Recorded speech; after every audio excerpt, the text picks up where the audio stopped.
Radhe Radhe everyone friends. पहली video में मैंने आपको सकट चौथ की पूजा विधि बताई है और आज की वीडियो में हम सकट चौथ माता की कथा सुनेंगे। अगर आपने चौकी लगाई है तो आप वहीं चौकी पर बैठकर कथा सुन सकते हैं। अगर आपके यहाँ पर चौकी नहीं लगाते हैं तो आप जिस जगह पर बैठे कर कथा सुनेंगे उस जगह को अच्छे से साफ कर लें, अपने लिए आसन बिछा लें और गणेश जी भगवान को विराजमान करने के लिए आप स्वास्तिक बना लें और एक जल का लोटा ले लें, तिलकुटी ले लें। और अगर आपके पास गणेश जी का कोई भी स्वरूप नहीं है तो सुपारी के रूप में आप गणेश जी को विराजमान करें। तो इस तरह से भी आप कथा सुन सकते हैं। अगर आपको बिल्कुल भी समझ नहीं आया तो आप मुझे कमेंट करके पूछ सकते हैं, तो मैं आपके डाउट क्लियर कर दूंगी किस तरह से आपको ये कथा सुननी है। तो चलिए अभी कथा शुरू करते हैं। अगर आपने चौकी लगाई है तो वहीं बैठकर आप कथा सुन लें। उसके लिए हमें एक जल का लोटा लेना होता है और हाथ में थोड़े से फूल या फिर तिल लेकर आप कथा सुने। वैसे तो सकट चौथ की कथा हाथ में तिल लेकर ही सुनी जाती है, तो आप अपने सीधे हाथ में थोड़े से तिल के दाने ले लें और उसके बाद कथा शुरू करें। तो देखिए मैं कथा शुरू कर रही हूँ, तो आप सुन लीजिए कथा। कहते हैं कि जितना हम कथा पढ़ते हैं उससे ज़्यादा हमें सुनने का पुण्य फल मिलता है। तो आप कथा ध्यान से सुनिएगा। एक गरीब बुढ़िया और उसका बेटा गांव में रहते थे और बुढ़िया का बेटा गांव वालों के पशु चराया करता था और जो भी खाने के लिए मिलता उससे से उसके परिवार का गुजारा होता था। एक दिन बुढ़िया का बेटा जंगल में पशु चराने के लिए जा रहा था और रास्ते में उसकी ताई चाची ने उसको रोक लिया। उसकी ताई चाची उससे बोली कि बेटा तू तो सारा दिन जंगल में पशु चराता है और तेरी माँ तो घर पर पकवान बनाकर खाती है। तो बेटा बोला नहीं नहीं, मेरी माँ ऐसा नहीं करती, मेरे घर में तो ऐसा कुछ नहीं है जिससे वो बनाकर खाती है। नहीं नहीं बेटा, तुम्हें यकीन नहीं होता तो आज चुपके से घर जाकर देख लेना, तुम्हें सारी बात पता चल जाएगी और तुम्हारी समझ में आ जाएगा। तो बेटे ने उस दिन ऐसा ही किया। वो जिस समय जाता था उससे थोड़ी देर पहले घर पर चला गया। उस दिन सकट चौथ माता का व्रत था, तो बुढ़िया ने भी अपने बेटे के लिए सकट चौथ माता का व्रत रखा। बुढ़िया चूल्हे पर बैठी तिल भून रही थी और तिलकुटी बना रही थी। ये सब देखकर बुढ़िया का बेटे ने सोचा कि मेरी चाची ताई तो सही कह रही थी। उसने अपनी माँ से कहा, माँ मैं तो घर छोड़कर जाऊँगा। माँ ने पूछा, बेटा क्यों, तू घर छोड़कर क्यों जाएगा? बेटा बोला, मैं तो सारा दिन जंगल में पशु चराता हूँ और तू घर पर पकवान बनाकर खाती है। तो बुढ़िया बोली, नहीं नहीं बेटा, आज तो मैं तेरे नाम का सकट चौथ का व्रत किया था मैंने, तो उसके लिए मैं तिलकुटी बना रही थी। तो बुढ़िया का बेटा बोला, नहीं नहीं मैं तो घर छोड़कर जाऊंगा। बुढ़िया समझ गई कि ये तो सिखाया पढ़ाया हुआ है, ये नहीं मानेगा। तो बुढ़िया ने कहा, ठीक है बेटा, अगर तुम जाना चाहते हो तो ये थोड़े से तिल ले जाना। अगर मैं तेरे नाम के व्रत करती हूँ तो तेरे ऊपर जो भी मुसीबत आएगी तो ये तिल पूर कर बैठ जाना और सकट चौथ माता को याद कर लेना, तो जो भी मुसीबत आएगी वो टल जाएगी। बुढ़िया के बेटे ने तिल लिए और घर छोड़कर चला गया। जैसे ही बुढ़िया का बेटा जंगल में गया तो उसके सामने अचानक से एक शेर आ गया। तो बुढ़िया का बेटा डर गया कि अगर मैं यहाँ से नहीं हिला तो ये शेर मुझे खा जाएगा। तभी उसके दिमाग ने काम किया और अपनी माँ के दिए हुए तिल पूर कर बैठ गया और बोला, हे सकट चौथ माता, अगर मेरी माता मेरे नाम के व्रत करती होगी तो ये शेर गाय बन जाएगा और यहाँ से चला जाएगा। शेर झट से गाय बन गया और पूंछ हिलाकर वहाँ से चला गया। तो बुढ़िया का बेटा अगले गांव में गया तो वहाँ पर नदी बहुत उफान पे आ रही थी और बुढ़िया का बेटा उसे पार नहीं कर पा रहा था। तभी उसे याद आया और तिल पूर कर बैठ गया। तभी उसने कहा, सकट चौथ माता, अगर मेरी माँ मेरे नाम के व्रत करती होगी तो ये नदी रास्ता छोड़ देगी। तभी अचानक से बीच में से नदी फट गई और रास्ता बन गया। बुढ़िया का बेटा उसमें से निकलकर अगले गांव में, जब बुढ़िया का बेटा अगले गांव में गया तो उसने देखा कि एक बूढ़ी माई पुए पका रही है और रो रही थी। तो उसने देखा कि हे बूढ़ी माई, पुए पका रही हो तो मानो बहुत खुशी है और रो रही हो तो मानो बहुत सारा दुख है। दुख और सुख दोनों एक साथ कैसे, मुझे इसका कारण बताओ। बुढ़िया बोली, बेटा हर 6 महीने बाद यहाँ पर आव पकता है और आव में एक आदमी को बिठाया जाता है। अब की बार मेरे बेटे की बारी है, आज मेरे बेटे की बारी है और मेरा एक ही बेटा है, वो भी आज जल जाएगा। ये सोचकर मैं बहुत दुखी हूँ, इसलिए रो रही हूँ। और आज उसका आखिरी दिन है, इसलिए अपने बेटे के लिए पूड़े बना रही हूँ। माई पूड़े तो मुझे खिला दे, मैं तेरे बेटे की आई में चला जाऊँगा। बेटा पूड़े तो तू चाहे सारे खा ले, पर न्यू कौन किसी की आवी में जाए। नहीं माई, मैं चला जाऊँगा, लेकिन आप मुझे ये पूड़े खिला दो। पूड़े खाकर बुढ़िया का बेटा वहीं पर सो गया। रात को सैनिक आए तो बुढ़िया कभी चिमटा बजाए, कभी चम्मच खड़काए, पराए पूत को कैसे जगाए। थोड़ी देर में बुढ़िया का बेटा जाग गया और सैनिकों के साथ चला गया। वह आव में तिल पूर कर बैठ गया और सकट चौथ माता से कहने लगा, हे सकट चौथ माता, अगर मेरी माँ मेरे नाम के व्रत करती होगी तो आव की अग्नि मुझे नहीं जला पाएगी, नहीं तो मेरा मरना तय है। तो इस तरह से आव को 3 दिन हो चुके। गांव में बच्चे खेल रहे थे। जैसे ही बच्चे की बोल आव में जाकर लगी, आव से टन की आवाज़ आई। सब लोगों ने देखा कि आव तो 6 महीने में पकता है, अभी कैसे पक गया। तो जैसे ही गांव के लोगों ने आव को खोलना शुरू किया और वहाँ से आवाज़ आई, भाई धीरे धीरे, भाई धीरे धीरे। सब लोग डर गए कि आव में तो कोई भूत है।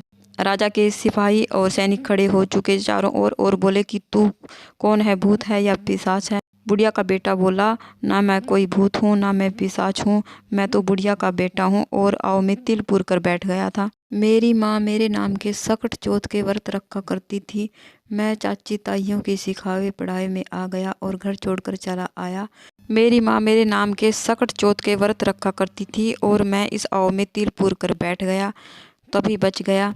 तो राजा की रानी बोली कि इसे तो अग्नि भी नहीं जला सकती, हम तो अपनी बेटी की शादी इसके साथ करेंगे।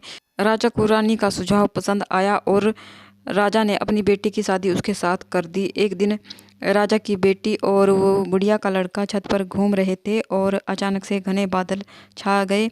तो बुढ़िया के बेटे ने कहा कि देखो, मेरे गांव की तरफ बादल छा रहे हैं, वहाँ पर वर्षा हो रही है। तो रानी की बेटी बोली कि तुम्हारे गांव है? तो बुढ़िया का बेटा बोला, हाँ मेरे गांव है, मेरी माँ है, मेरे तो सब कुछ है। राजा की बेटी ने कहा कि फिर हम यहाँ क्यों रह रहे हैं, हम अपने गांव चलेंगे। तो बुढ़िया के बेटे ने कहा कि ठीक है, तुम अपने बाप से पूछ लो। तो राजा की बेटी ने अपने पिता से कहा कि पिताजी, आपके जमाई अपने घर जाना चाहते हैं।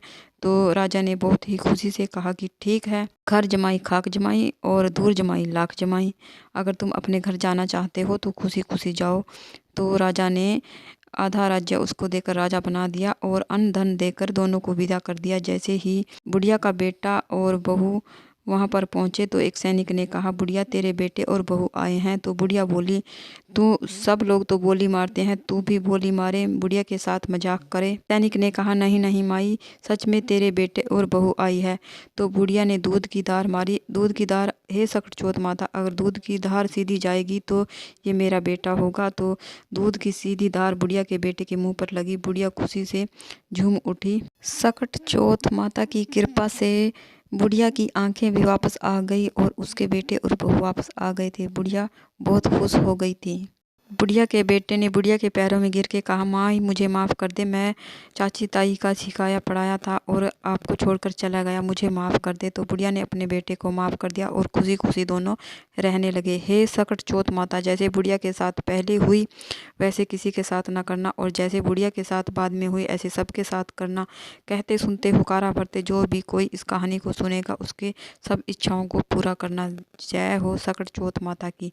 इसके बाद ही हमें एक कहानी और सुनेंगे गणेश जी भगवान की। कोई भी कहानी हमें अकेली नहीं सुननी होती है, तो इसके साथ हम गणेश जी भगवान की कहानी सुनेंगे। इसे विनायक महाराज की कहानी भी कहते हैं।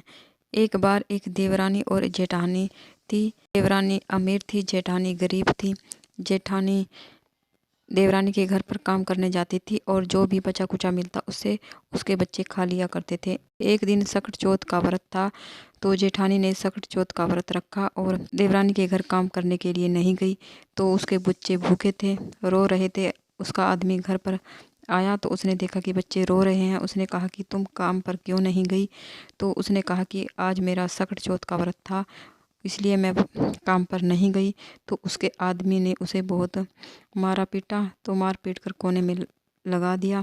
वह कोने में पड़ी रोती रही और विनायक जी महाराज जी आए और बोले, विनायक जी महाराज बोले, माई शौचालय कहाँ है, मुझे तो शौच के लिए जाना है। तो वो बेचारी तो टूटी फूटी पड़ी थी, बोली महाराज जी सारा घर पड़ा है, जहाँ मर्जी बैठ जाओ। तो उस दिन तो विनायक जी महाराज का सेठ जी के घर में वासा था, खूब हीरे मोती खा पी कर आए थे, पूरे घर में कर दी। और अब बोले माई पहुँचूं कहाँ पर, माई बोली मेरे सर में पहुँच दे, और सर में पहुँच कर चले गए। जब सुबह उठकर देखा तो सारे घर में अन्न धन हीरे मोती जवाहरात पड़े थे, सारे घर वाले समेटने में लग गए। अब देवरानी के बच्चे आए, ताई जी मम्मी आपको बुला रही है। तो जेठानी बोली बेटे मैं तो नहीं आ सकती, आज तो मेरे ही काम कोई कर जाए। तो बच्चों ने जाकर अपनी माँ से कहा मम्मी ताई जी के घर में तो हीरे मोती जवाहरात पड़े हैं। तो देवरानी भागी भागी आई, जीजी क्या करा क्या करा। वो बोली बहन मैंने तो कुछ नहीं करा, कल मेरा व्रत था, तेरे जेठ जी ने मुझे बहुत मारा और मैं तो कोने में बैठी रोती रही। विनायक जी महाराज जी आए और बोले मुझे तो सोच के लिए जाना है। मैंने बोला कि पूरा घर पड़ा है, कहीं पर भी बैठ जाओ, तो वो करके चले गए। तभी देवरानी भागी भागी घर पर गई और बोली कि तुम भी मुझे मारो। उसका घर वाला बोला भगवान वो तो भूखी प्यासी पिटी थी, तो खाए पिए क्यों पिटे, नहीं मेरे तो मारो। तो उसको गुस्सा आया, उसने उसको खूब पीटा। तो वो कोने में पड़ी रोती रही और विनायक जी महाराज जी आए और बोले मुझे सोच के लिए जाना है। तो वो बोली महाराज जी सारा घर लीपा पोता पड़ा है, कहीं पर भी बैठ जाओ। और पहुँचूँ कहाँ, मेरा सर धोया हुआ है, सर पर पहुँच दो। तो विनायक जी महाराज ने ऐसा ही किया और चले गए। उस दिन विनायक जी महाराज का तेली के घर वासा दाखल खा के आए थे और सारे घर में सिराव फिर गया और सिर में भी सिराव फिर गया। जितना समेटे उतनी और बदबू आए। भागी भागी विनायक जी के पैरों में गिर गई, भगवान ये आपने क्या किया, जितना समेटू उतनी और बदबू आए। जेठानी के घर में तो आपने बहुत सारा किया और जेठानी के घर को तो आपने अंदन से भर दिया, और मेरे घर में ये क्या किया। विनायक जी महाराज बोले तुम्हारी जेठानी तो भूखी प्यासी थी, सकड़ चौथ के व्रत रखती थी, तो इसलिए हुआ है। तुम जानबूझकर प्रपंच कर रही थी तुम्हारे साथ, इसलिए ऐसा हुआ। हे विनायक जी महाराज मुझे माफ़ कर दीजिए और जो भी कुछ आपने किया है इसे समेट दीजिए। तो विनायक जी महाराज को दया आ गई और सारा कुछ समेट दिया। हे विनायक जी महाराज जैसे आपने जेठानी के साथ की ऐसे सबके साथ करना, और जैसी देवरानी के साथ हुई ऐसे किसी के साथ नहीं करना। कहते सुनते हुकारा पड़ते, जो भी कोई ये कहानी को सुनता है उसके सब कार्यों को पूरा करना। जय विनायक जी महाराज। कथा सुनने के बाद जो हाथ में तिल है गणपति भगवान को समर्पित करेंगे, और थोड़े से तिल हम दिए में डाल देंगे और थोड़े से तिल हम जल के लोटे में डाल देंगे। बाकी के बचे हुए तिल हम कटोरी में रख लेंगे, उसको रात को चंद्रमा को अर्घ देंगे। इस तरह से हमारी पूजा संपन्न हो जाती है। अगर आपको वीडियो अच्छा लगे तो प्लीज़ वीडियो को लाइक करें, और मेरे चैनल पर अगर आप नए हैं तो चैनल को सब्सक्राइब जरूर करें। तो फिर मिलते हैं एक और नई पूजा विधि और एक और नई कहानी के साथ। तब तक के लिए राधे राधे। जय गणेश जी महाराज।